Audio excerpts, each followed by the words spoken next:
Hello and welcome to CineMaine, where we look at films that are connected to Maine, whether they be set in Maine, filmed in Maine, or have any other loose connections to the state of Maine. A new Silent Hill movie is in theaters at the moment, in the form of Return to Silent Hill, so I figured this would be the perfect time to look at the first film, simply titled Silent Hill, based off of the PS1 game of the same name, and directed by Christoph Gans. The basic premise of this film, well, as basic as I can describe it anyway, is as follows. The protagonist, Rose Da Silva, is unnerved by her adoptive daughter Sharon's constant sleepwalking and recurring nightmares about an abandoned town called Silent Hill. After an incident where she screams the town's name after nearly sleepwalking off of a very steep cliff near their house, Rose decides to take Sharon there herself to see if she can get some answers. From there, let's just say a bunch of crazy and bizarre things happen. That's really the most basic way I can describe this film's plot. What connects this film to Maine, believe it or not, is the video game that it's based on. Yeah, believe it or not, the town of Silent Hill is actually located in Maine. I've known about the games ever since this film came out nearly 20 years ago, but I wasn't aware of the game's connection to Maine until the late 2010s, when a friend of mine pointed that out to me while we were browsing PS1 games over at Game Citadel. So I was pretty excited to learn that one of the most popular PS1 games of all time, or for that matter, just one of the most popular horror franchises in video game history, has a surprisingly deep Maine connection.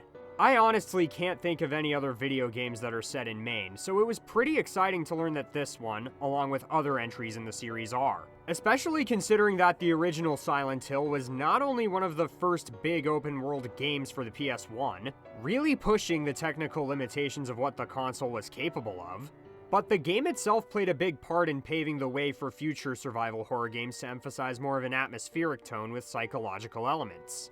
I actually do have this game for the PS1 and did attempt a playthrough of it for this review. Unfortunately, I didn't get very far because, as you can see, I'm not very good at it. But I did watch this film a second time with my friend Kyle, who is familiar with the games. According to what he told me, in the game, Silent Hill used to be a vacation destination, which made me think of Bar Harbor in real life. And the Gillespie house was inspired by the Olson house, located in the town of Cushing in Knox County. There's also the fact that the games contain references to Maine's most well-known writer, Stephen King. One of the streets located in the old Silent Hill district is Bachman Road, a nod to King's former pseudonym Richard Bachman. There are also posters for Carrie and Pet Sematary located throughout different areas of the game. I wouldn't be surprised if it turned out that King's works were an influence on the tone and story of the games. The PS1 game and the film both concern a psychic young girl who's mistreated by those around her, which certainly sounds familiar. I would say that in this movie, the diner that Rose stops at while taking Sharon to Silent Hill could be based off of Dysart's, but I know that it isn't. Despite the game being set in Maine, the movie changed the setting to West Virginia. Why did Silent Hill move to West Virginia, you may ask? I don't know. To make things even stranger, the real-life town of Centralia, a town that was abandoned due to the long-term effects of a coal mine fire that occurred there, was used as a basis on how to portray Silent Hill in this film during the screenwriting process, despite there already being pre-existing source material in the form of the game.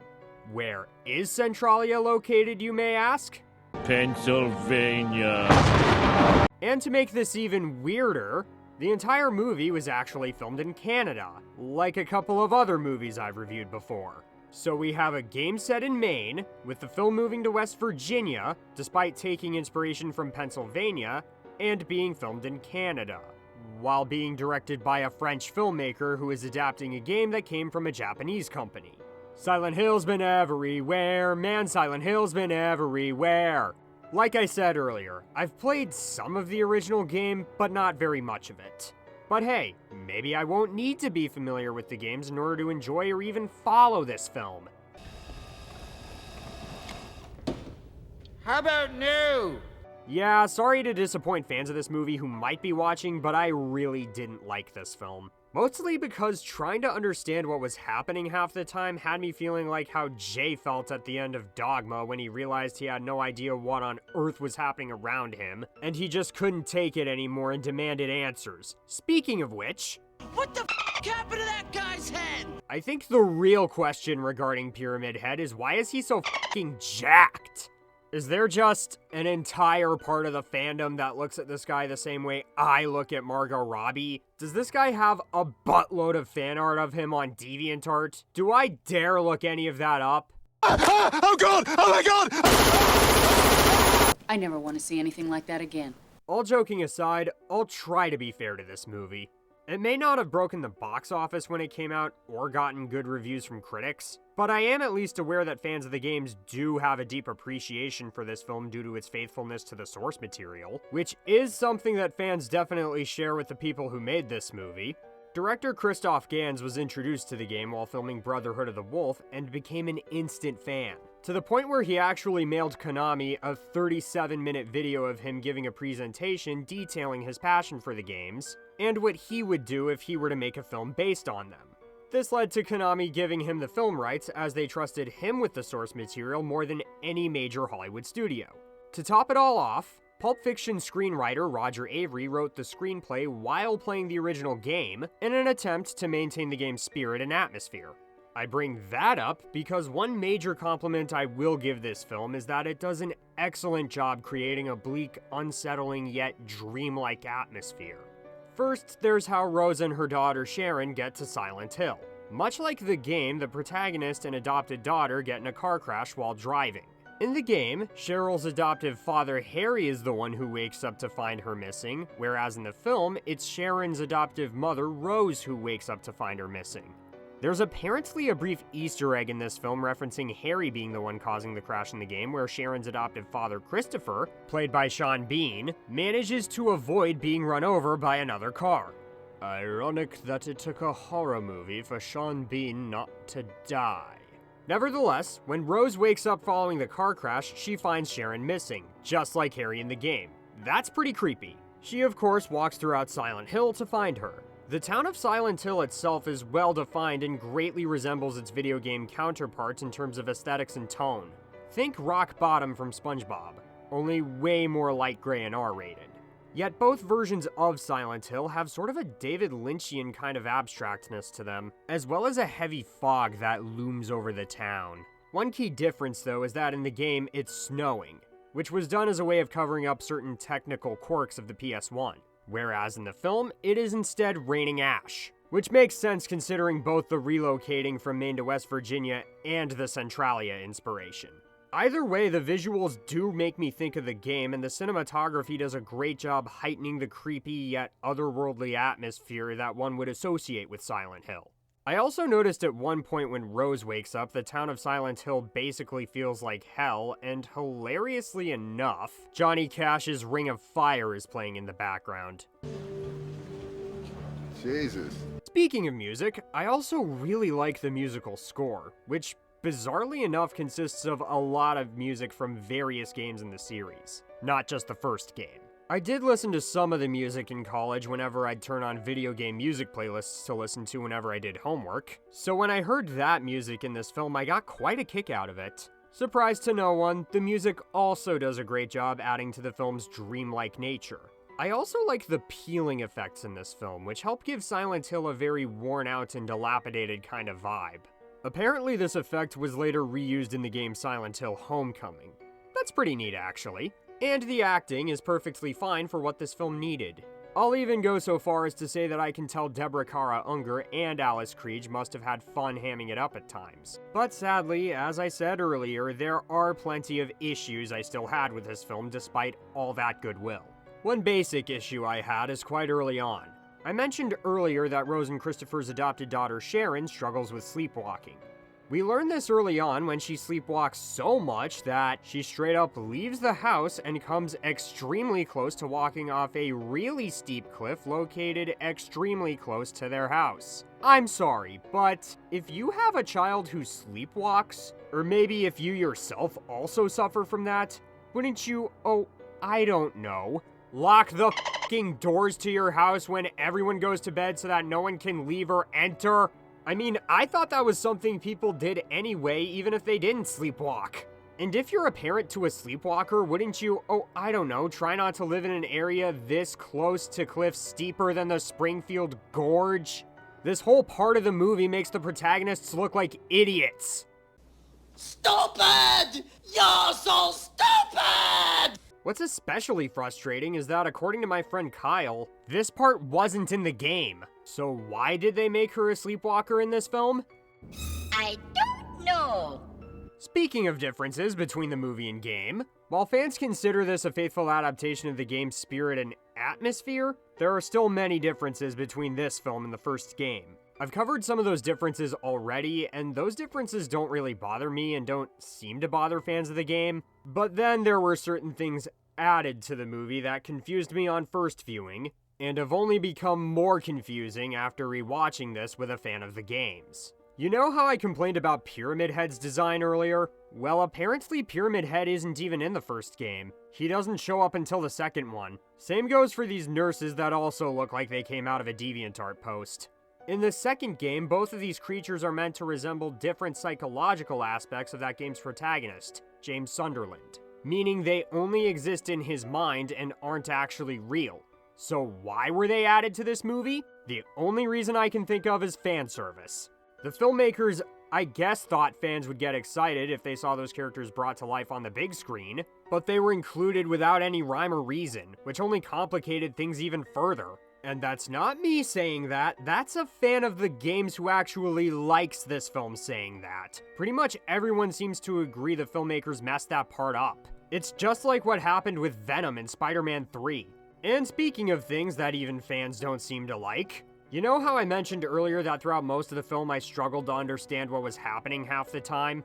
Well, there's a section near the start of the third act where we finally get some backstory of this town's history, including the cause of the fire that led to Silent Hill's abandonment, among other things. I love the choice of giving these scenes a grainy film aesthetic. Not only does this help establish how long ago these events took place, but the grimy visual style adds to the highly disturbing nature of the events that occurred. One downside, though, is that the lore dumping here is so immense that it slows down the pacing big time, and it feels like a lot of information to take in all at once. What especially annoys me about this is that, according to my friend Kyle, in the game, you learn about the town's history more and more throughout the entire game depending on which parts of the town you interact with.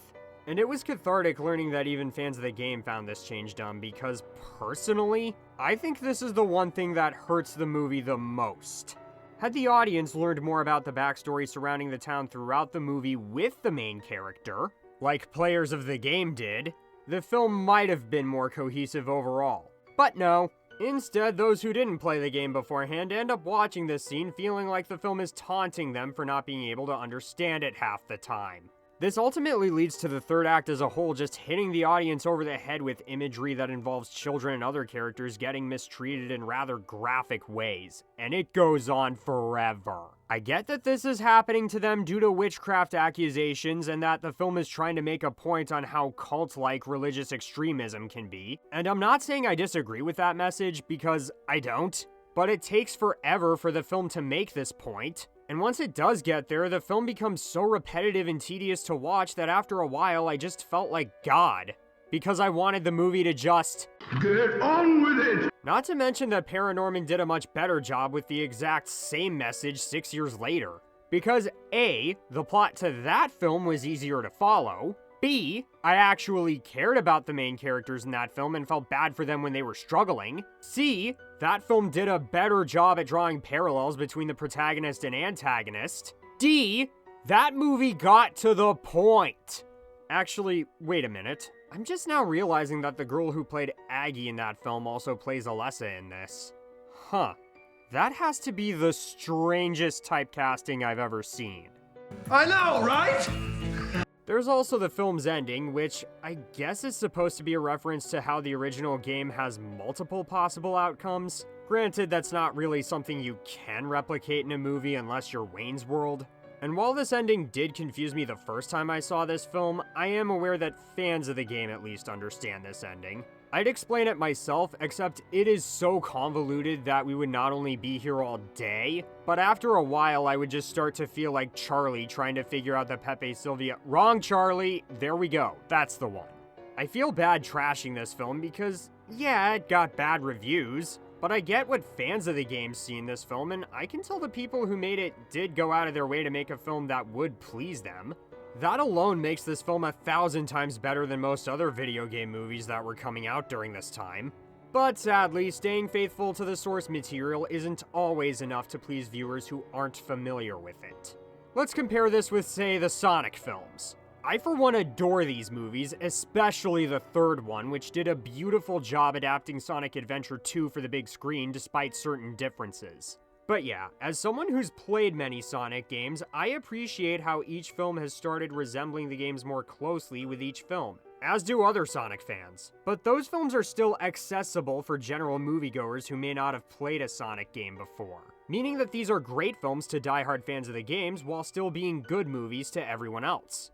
And I know what you're thinking, those games are very basic platformers and are rated E for everyone. Not very complex, so not hard to adapt. Then let's compare this with something more adult, like say, Fallout. Much like Silent Hill, I've tried getting into the Fallout games, but every time I've started playing one, I've ended up getting stuck rather easily and not knowing what to do next. But the great thing about the show is that I didn't need to be familiar with the games in order to appreciate the show's immersive world building. I still care about the characters and am able to understand their motivations. And unlike Silent Hill, I was able to follow what was happening even despite how the show follows numerous storylines throughout. It's a show where hardcore fans and those who have never picked up a game controller in their life can still become heavily invested in it.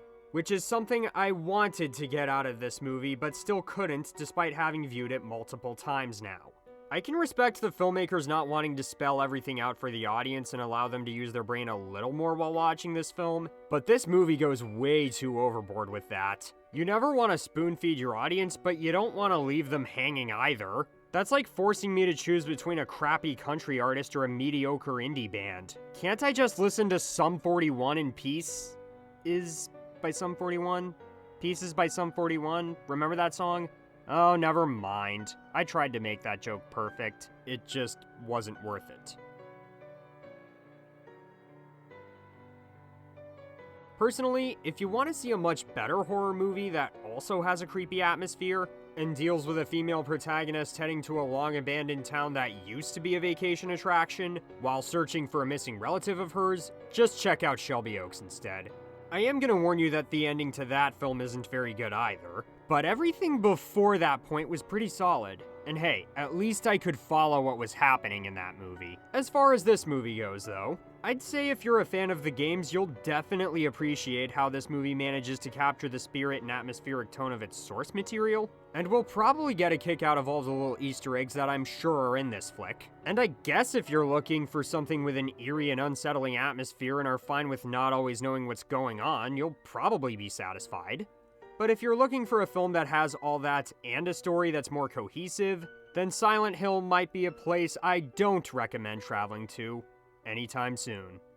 Thank you guys for watching this video. If you enjoyed it, be sure to like and subscribe for more vids, along with some shorts every now and then. And be sure to check out CineMaine's website and be on the lookout for future CineMaine content.